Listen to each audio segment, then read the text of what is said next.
Eh bien le bonjour à tous et à toutes, aujourd'hui on se retrouve pour une nouvelle vidéo, je vais vous montrer comment copier la boutique de votre concurrent ou n'importe quelle boutique Shopify d'ailleurs et l'importer sur votre Shopify à vous. Alors je précise qu'il n'y aura aucune difficulté technique ou quoi que ce soit, vous n'avez pas besoin de coder, vous n'avez pas besoin d'être un expert, d'être un pro ou peu importe, en fait c'est extrêmement simple parce qu'on va utiliser une extension. Donc je vais commencer par entrer dans le vif du sujet, on va commencer par le tutoriel. Donc c'est parti, la première étape consistera à se rendre du coup sur copyshop.tf, je vous mettrai le lien en commentaire, mais sinon vous tapez juste copyshop.tf comme moi ici.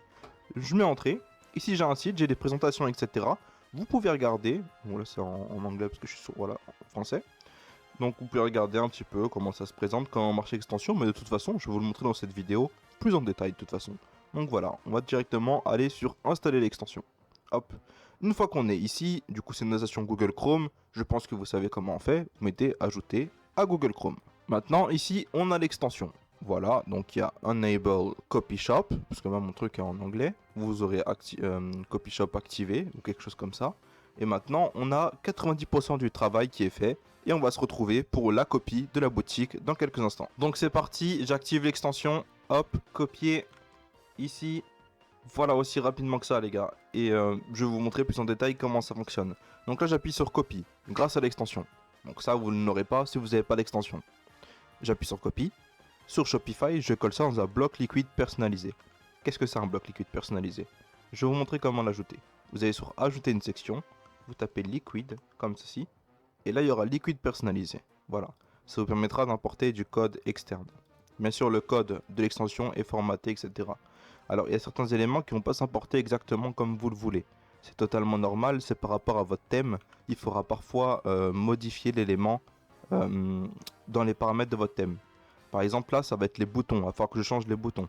Pareil, vous pouvez voir, les polices d'écriture ne sont pas les mêmes. C'est parce que mon thème n'a pas les mêmes polices d'écriture. Si là, par exemple, je mets Poppins en police d'écriture, vous allez voir qu'elles vont tous changer. Ici, vous voyez, les polices d'écriture changent. Donc, faut changer les paramètres de votre thème si vous voulez avoir exactement le même site. Donc, parfois, il faudra changer les couleurs de votre thème, etc.